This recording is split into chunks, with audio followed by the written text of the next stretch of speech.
नमस्कार। आज আমি বানাবো চিকেন স্যাটে। চিকেন স্যাটে বানাতে গেলে প্রথমে আমি কিছুটা বোনলেস চিকেন নিয়েছি। এরপর ওর মধ্যে আদা রসুনের পেস্ট, টক দই, লেবুর রস, সয়া সস, গোলমরিচ গুঁড়ো আর নুন দিয়ে আমি ভালো করে ম্যারিনেট করে নিয়েছি চিকেনগুলো।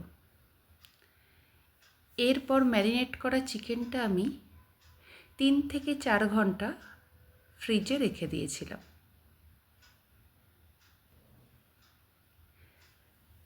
3 থেকে 4 ঘন্টা পর আমি একটা বোলে কিছুটা কর্নফ্লাওয়ার, অল্প নুন, গোলমরিচ, জল দিয়ে ভালো করে গুলে নিয়েছি।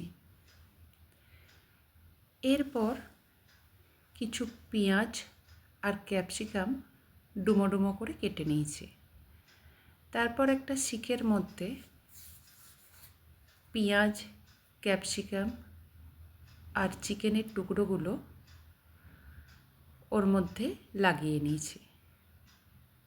তারপর এক একটা স্টিক ওই কর্নফ্লাওয়ারের গোলাতে আমি ভালো করে ডুবিয়ে নিয়েছি।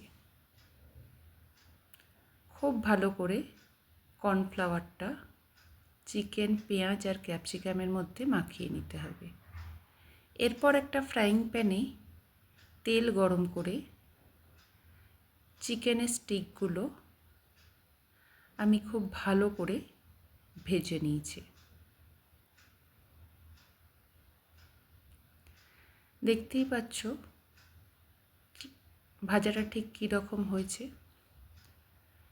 এরপর ওই ফ্রাইং প্যানেই কিছুটা তেলের মধ্যে পেঁয়াজ, রসুন আর কাঁচা লঙ্কা কুচি আমি খুব ভালো করে ভেজে নিয়েছি। এরপর ওর মধ্যে আমি একে একে সসগুলো অ্যাড করেছি।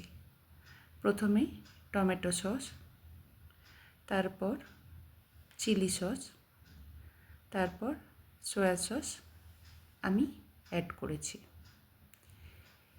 এটার টেস্টটা একটু ভালো করার জন্য আমি এতে 1 টিস্পুনের মতো হানিও অ্যাড করেছি। তারপর আমি কিছুটা কর্নফ্লাওয়ার জলে গুলে ওটার মধ্যে অ্যাড করে দিয়েছি।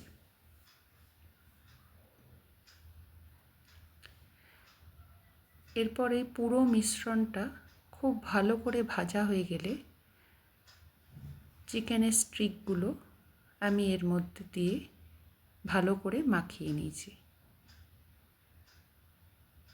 মাখিয়ে নেবার পর আমি ওপর থেকে হোয়াইট সিসেম সিড ছড়িয়ে দিয়েছি। তাহলে দেখতেই পাচ্ছ একদম রেস্টুরেন্ট স্টাইল চিকেন স্যাটে আমার রেডি হয়ে গেছে।